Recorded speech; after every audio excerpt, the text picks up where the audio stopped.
আমি রুমি। বিয়ের পরের দিনেই আমার জামাই এসে বলল, আপনার মেয়ে আমাকে খুশি করতে পারছে না। এবং এই কথা বলেই সে আমার মেয়েকে ছেড়ে চলে গেল। এই কথা শুনে আমার যেন মাথায় আকাশ ভেঙে পড়ল। আমি আমার মেয়েকে অনেক নামিদামি ডাক্তারদের কাছে নিয়ে গিয়েছিলাম, কিন্তু সকলেই বললেন ওর শরীরে কোনো ত্রুটি নেই, সব কিছুই স্বাভাবিক। তখন একদিন আমার মেয়ে আমাকে বলল, মা, আমার এক বন্ধু বলেছে যে একটি মন্দিরের কাছে একজন সাধু বাবা থাকেন, যিনি সব সমস্যার সমাধান করতে পারেন। তাই আমি মেয়েকে নিয়ে সেই সাধু বাবার কাছে গেলাম। সেখানে সাধু বাবা বললেন, একটি বিশেষ তেল দিয়ে চিকিৎসা করতে হবে, এর জন্য তোমার মেয়েকে 7 দিন এখানে থাকতে হবে।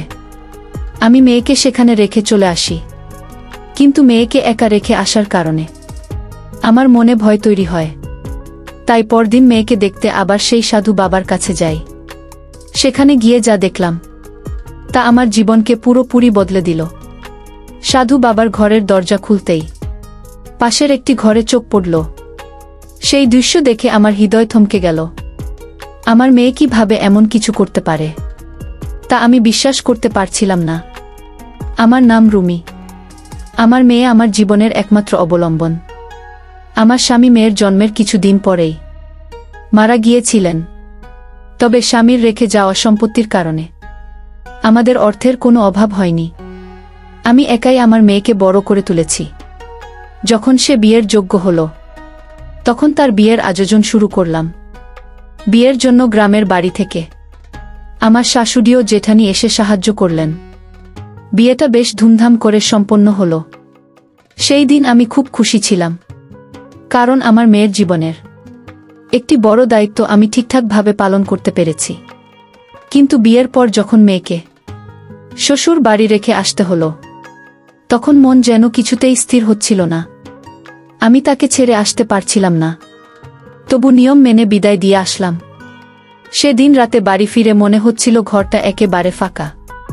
ফোনের রিং শুনে একটু চমকে উঠলাম, তবে কিছুক্ষণ পর রিং বন্ধ হয়ে যায়। রাতে শুয়ে শুয়ে আবার প্রার্থনা করলাম যেন মেয়ের নতুন জীবন সুখী হয়।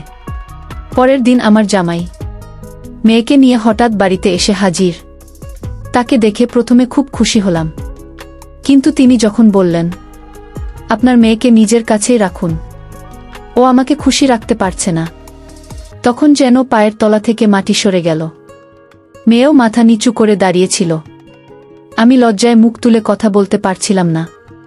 আমি জামাইয়ের হাত ধরে অনেক বোঝালাম। বললাম, আপনারা একটু সময় দিন, ও এখনো নতুন সংসার জীবনে অভ্যস্ত হয়নি। আমি ওকে বুঝিয়ে বলবো। দয়া করে এমন তাড়াতাড়ি সিদ্ধান্ত নেবেন না। কিন্তু তিনি কোনো কথা না শুনে মেয়েকে আমার কাছে রেখে চলে গেলেন। আমি ভেবেছিলাম সমাজের মানুষ এটা শুনলে কত প্রশ্ন করবে। আমি কিভাবে এসবের জবাব দেব? আমার মেয়ের জন্য খুব কষ্ট হচ্ছিল, কিন্তু আমি জানতাম আমাকে শক্ত হতে হবে। এরপরই শুরু হলো সেই অদ্ভুত ঘটনাগুলো। লোকে যদি আমার মেয়ের চরিত্র নিয়ে কিছু বলে, আমি সেটা সহ্য করতে পারবো না। সত্যি কি আমার মেয়ের কোনো ভুল ছিল, নাকি জামাই মিথ্যে কথা বলছে, তা আমি এখনো জানি না। তবে আমার কথা তার উপর কোনো প্রভাব ফেলল না।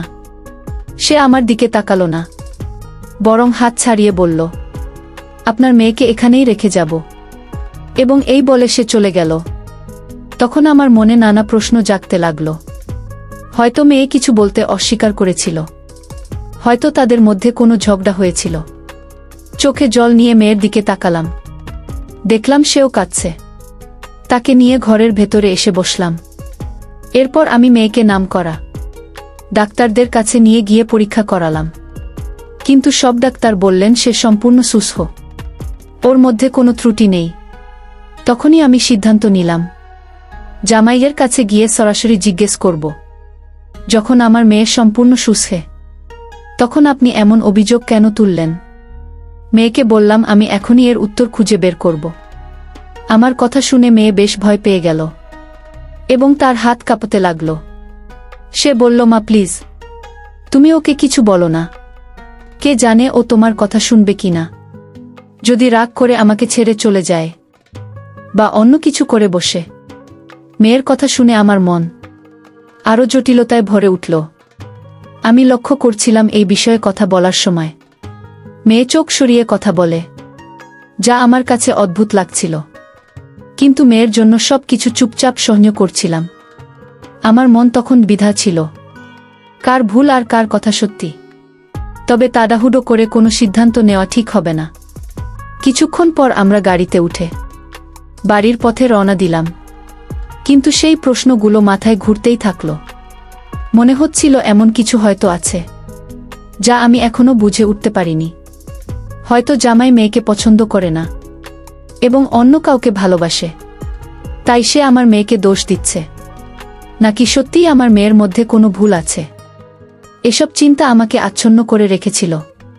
এইসব ভাবতে ভাবতেই কখন যে আমরা বাড়ি পৌঁছালাম টের পাইনি।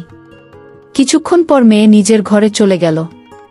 রাতের খাবার শেষে সে আমার জন্য চা বানিয়ে এনে আবার নিজের ঘরে চলে গেল। কিছুক্ষণ পর সে শান্ত কণ্ঠে আমার কাছে এসে বলল, মা, আমার এক বান্ধবী বলেছে গ্রামের বাইরে একটি মন্দিরের পাশে একজন সাধু বাবা থাকেন, যিনি সব সমস্যার সমাধান করতে পারেন।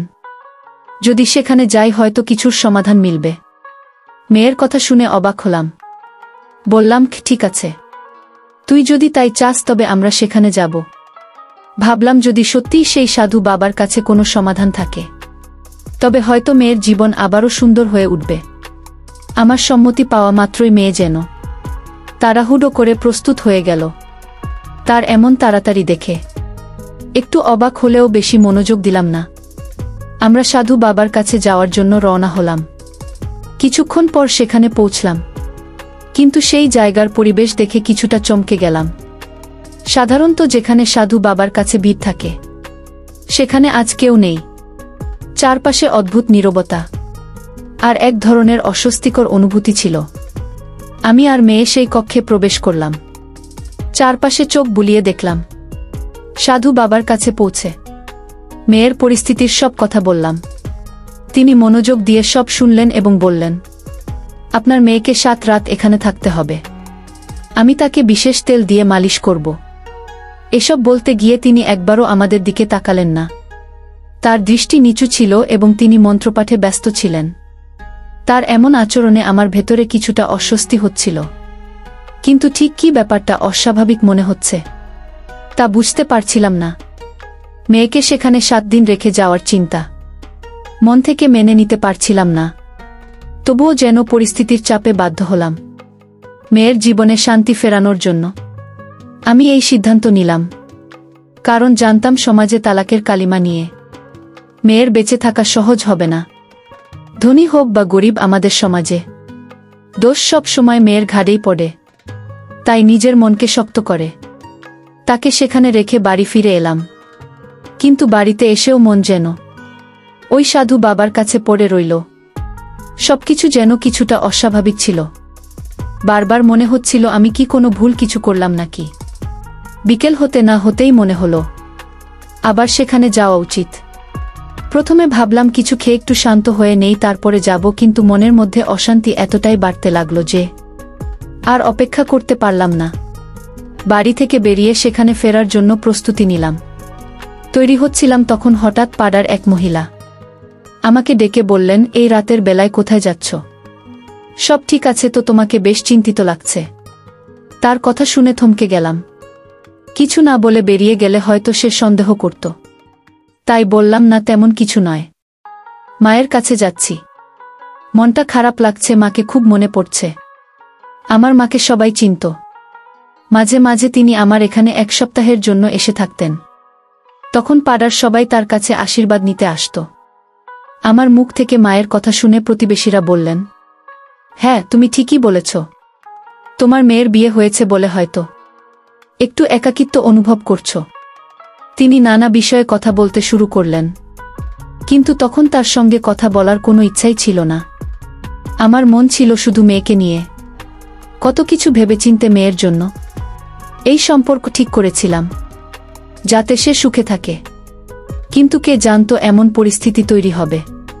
প্রতিবেশী তখনও নানা বিষয়ে কথা বলে যাচ্ছিলেন, কিন্তু আমার মন সেখানে ছিল না। আমি শুধু চাইছিলাম কোনোভাবে তার থেকে মুক্তি পেতে। তিনি আবার জিজ্ঞেস করলেন, তোমার কি কোথাও যাওয়ার ছিল? আমি মাথা নেড়ে সায় দিলাম, কিন্তু কথার রেশ বাড়াতে ইচ্ছা ছিল না। অবশেষে তার থেকে মুক্ত হয়ে বাইরে বের হলাম। পুরো সময় মেয়েকে নিয়ে ভাবছিলাম। অজানা আশঙ্কায় মন ছটফট করছিল। মনে হচ্ছিল এভাবে চলতে থাকলে শান্তি আর ফিরে পাব না। মনের ভেতরে প্রশ্ন আর সন্দেহ ক্রমাগত ঘুরছিল।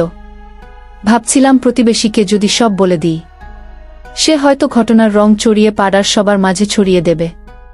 মেয়ের এই পরিস্থিতি আমাকে এতটাই লজ্জিত করে তুলেছিল যে কারো সামনে যাওয়ার সাহস পাচ্ছিলাম না। মেয়েকে জামাই বাড়ি থেকে নিয়ে এসেছি 2 দিন হলো। আশপাশের মানুষের কি বলবে, এই চিন্তাও মাথায় ঘুরছিল। কোনো সিদ্ধান্তে পৌঁছাতে পারছিলাম না। মনে শুধু ঘুরছিল, কেন জামাই এমন সিদ্ধান্ত নিলেন? কেন বললেন তোমার মেয়ে আমাকে সুখী করতে পারছে না? এই চিন্তা মাথায় নিয়ে আবার সেই জায়গায় পৌঁছালাম যেখানে কয়েক ঘন্টা আগেই মেয়েকে রেখে এসেছিলাম। গাড়ি থেকে নেমে গভীর শ্বাস নিলাম। দ্রুত পা চালিয়ে ভেতরে ঢুকলাম, কারণ মেয়েকে নিয়ে এক রাশ সন্দেহ আর চিন্তা আমাকে গ্রাস করেছিল।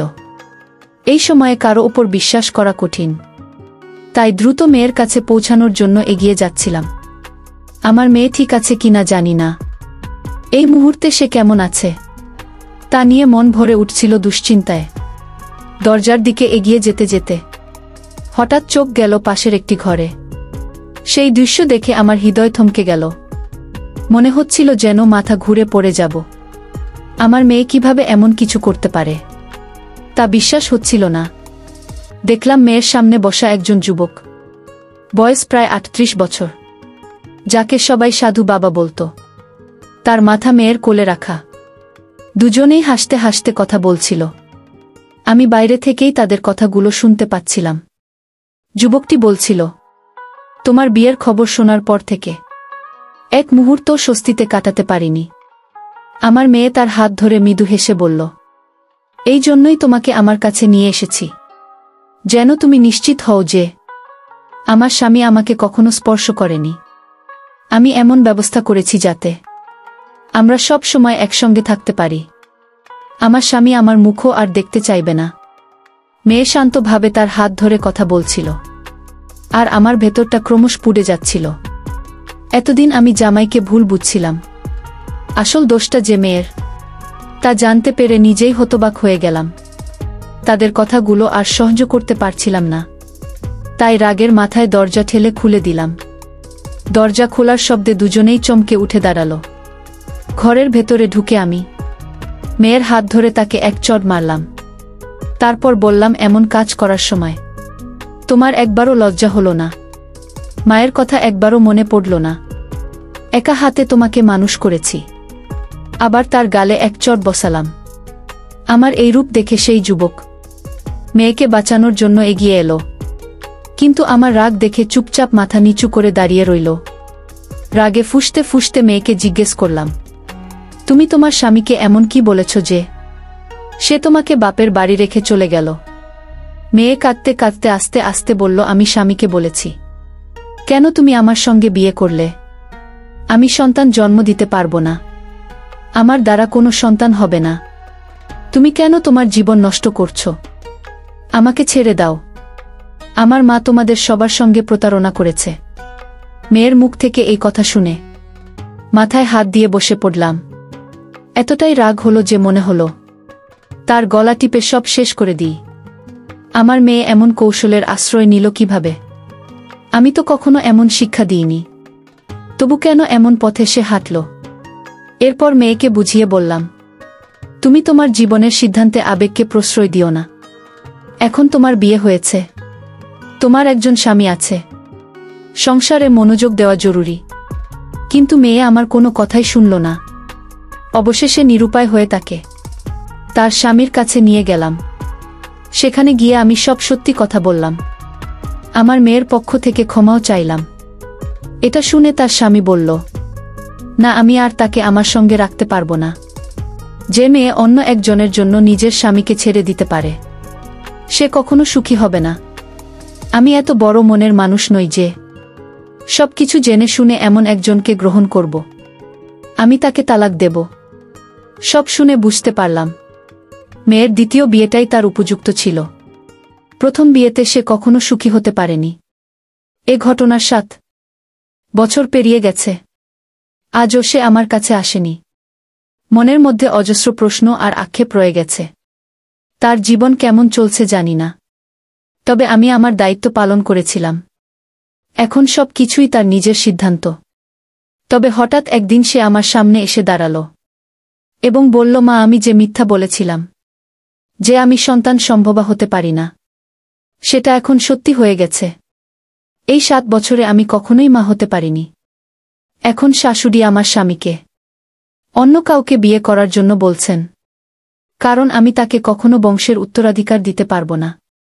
এ নিয়ে আমাদের মধ্যে প্রায় ঝগড়া হয়। তাকে আমি বললাম, তুমি যে ভুল করেছিলে তার ফলই এখন ভুগছ। সে তখন আমার সামনে হাত জোড় করে বলল, মা, আমি তোমার কাছে অপরাধী, আমাকে ক্ষমা করে দাও। আমি তাকে বললাম, আমার কাছে ক্ষমা চেয়ে কোনো লাভ নেই, বরং তোমার প্রথম স্বামীর কাছে ক্ষমা চাও, কারণ তার কোনো দোষ ছিল না।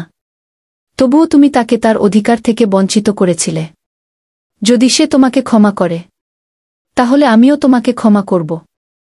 আমার কথা শুনে আমার মেয়ে তার প্রথম স্বামীর কাছে গেল এবং তার কাছে ক্ষমা চাইতে লাগল।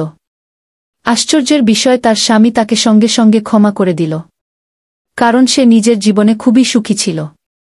এরপর ঈশ্বরের আশীর্বাদে 9 বছর পর আমার মেয়ের ঘরে একটি সুন্দর পুত্র সন্তানের জন্ম হল। তখনই সে উপলব্ধি করল একজন মা তার সন্তানের জন্য কতটা চিন্তা করেন এবং সেই অনুভূতি কতটা গভীর। আসলে যতক্ষণ না একজন মেয়ে নিজে মা হয়, সে কখনোই তার মায়ের কষ্ট এবং ত্যাগ পুরোপুরি বুঝতে পারে না। এরপর আমার মেয়ে আবার আমার কাছে ফিরে এলো এবং আমার সামনে হাত জোড় করে ক্ষমা চাইল। তখন আমি তাকে মন থেকে ক্ষমা করে দিলাম। এই গল্পের শিক্ষা, মেয়েটি প্রথমবারের মতো আবেগপ্রবণ হয়ে প্রেমের প্রতি টান অনুভব করেছিল, কিন্তু সেই আবেগ তাকে স্বামী ও পরিবারের দায়িত্ব থেকে বিচ্যুত করেছিল। আবেগপ্রবণ হয়ে মুহূর্তের ভুল সিদ্ধান্ত কিভাবে জীবনের সমস্যার সৃষ্টি করতে পারে, তা এই গল্পে স্পষ্টভাবে প্রতিফলিত হয়। তাই আবেগের মধ্যে থেকেও চিন্তা, ভাবনা এবং বাস্তবতার বিবেচনা করা জরুরি। মেয়েটির প্রথম স্বামীর প্রতি তার আচরণ এক ধরনের বিশ্বাসঘাতকতা ছিল। এটি আমাদের শেখায় যে সম্পর্কের ভিত্তি বিশ্বাস ও শ্রদ্ধার উপর দাঁড়িয়ে থাকে, সেখানে একবার বিশ্বাসঘাতকতা ঘটলে তা পুনরুদ্ধার করা অত্যন্ত কঠিন। সঠিক ও আন্তরিক সম্পর্ক বজায় রাখা কতটা গুরুত্বপূর্ণ এই গল্প সেই শিক্ষাই দেয়। মেয়েটির প্রথম স্বামী তাকে ক্ষমা করার মধ্য দিয়ে যে মহানুভবতা দেখিয়েছিল, তা আমাদের শেখায় যে ক্ষমার মাধ্যমে মানসিক শান্তি এবং সুখ পাওয়া যায়।